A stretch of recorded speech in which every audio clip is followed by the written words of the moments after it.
What's going on, Bunker? John here. It is late Saturday night, and no, this is not a special effect. I don't smoke a ton, but when I do, I usually go into deep thought, son. And I've been thinking a lot about the 80s, and I said, hey, I need to drop something over on the Bunker.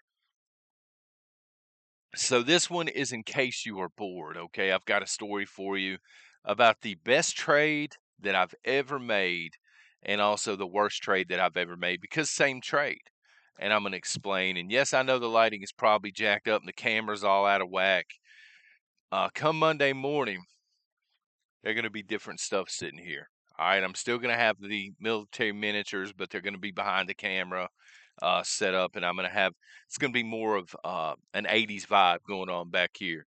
So y'all look for that over on Prepper Nation Monday morning. Let me tell y'all about this story. To some people, I'm going to be speaking Greek because they're going to have no idea what I'm talking about. I brought a visual aid. We'll get to it in a minute. So, Caveman and myself, we used to run a game store called Godfather Games in Mount Airy, North Carolina. What up, Mount Airy?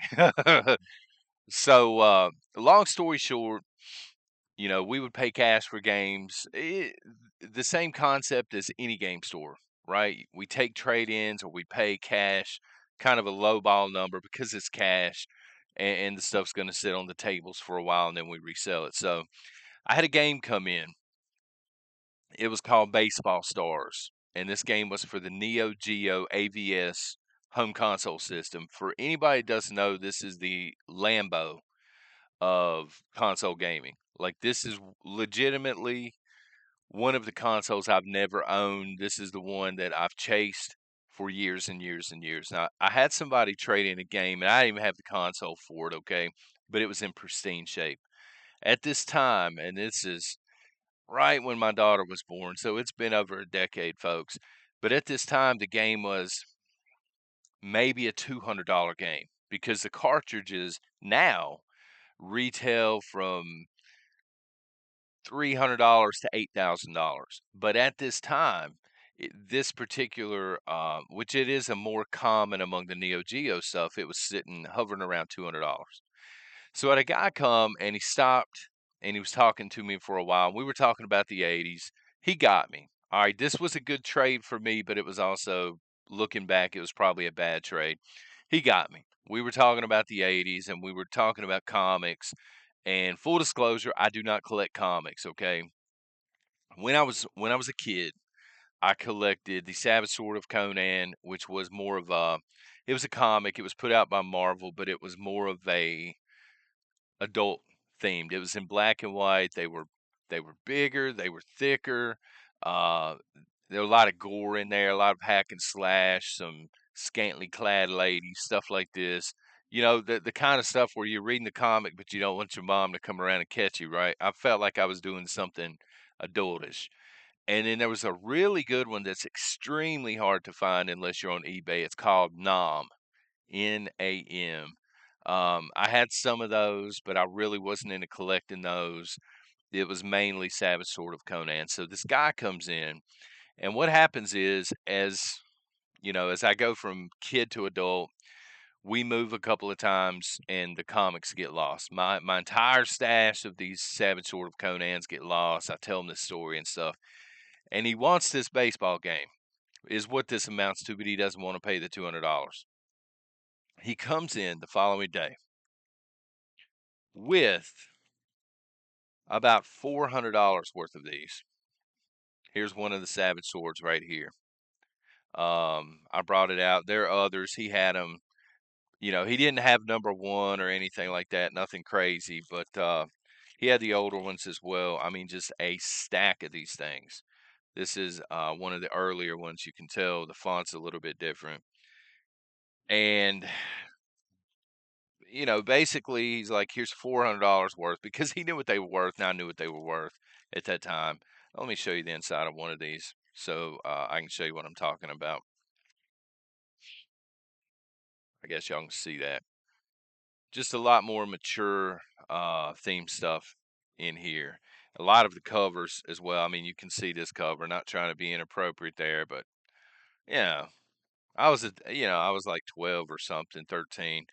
So he got me. You know, it was an emotional trade on my part, and for the longest time, I loved the fact that I made that trade because I can open one of these up and I can still to this day I can go back and I can start reading through it, which doesn't happen very often. Usually they're in one of our spare closets just stacked up in the top. But anyway, I digress, son.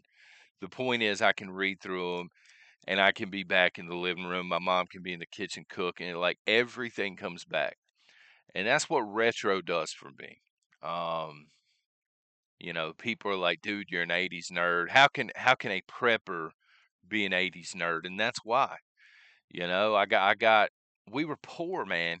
Growing up, we were extremely poor. To be honest with y'all, these cost.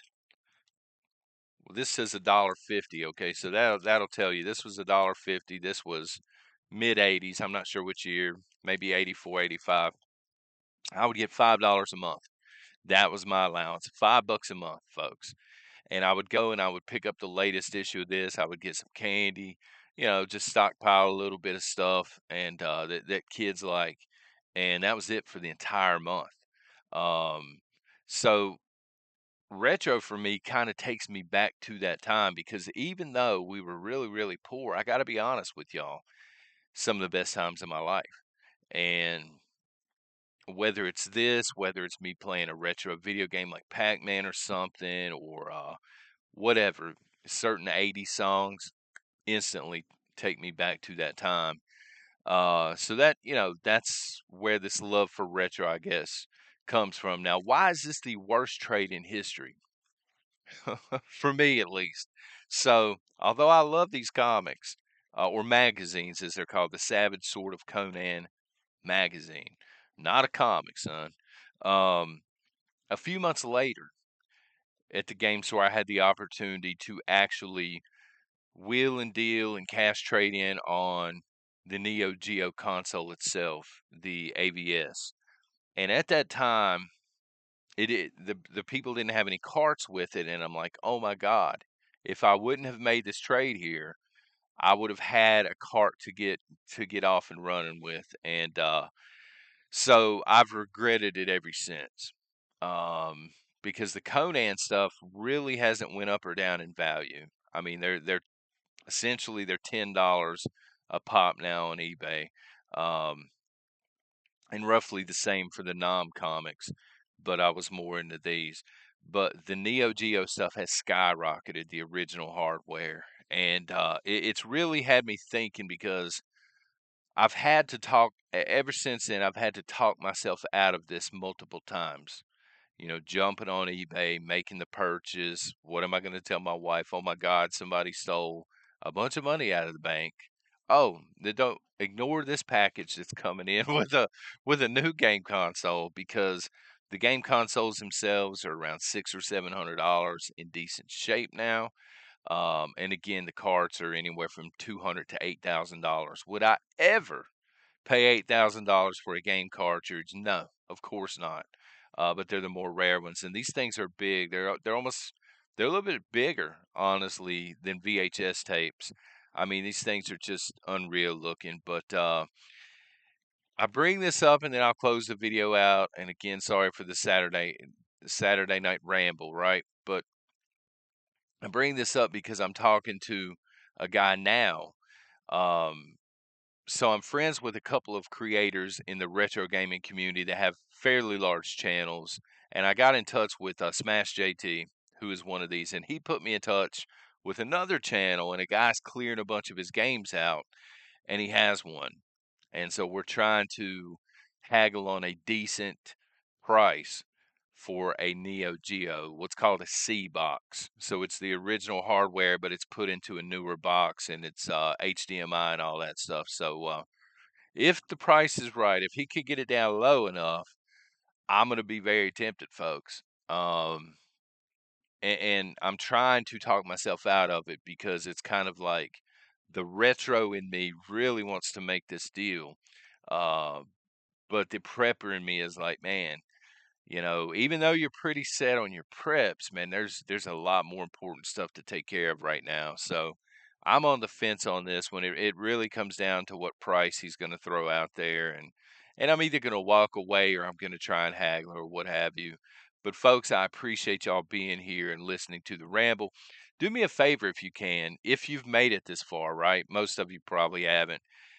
Tell me how the microphone sounds because I'm trying. Leave a comment if you don't mind and let me know because I'm trying to decide Monday morning. Am I going with these bad boys? Oh, they light up. I didn't realize that until just now. Either these and the microphone, or if the quality's no good, I'll go back to this. And the camera will be set up at a different angle, probably a lot further back and stuff like this. The lighting will be different, but pay attention over my shoulder here, because whatever I have retro wise back here, that's going to be put there for you folks, you '80s lovers. They're going to be stuff back here just for you. All right. Until next time, y'all take care and God bless.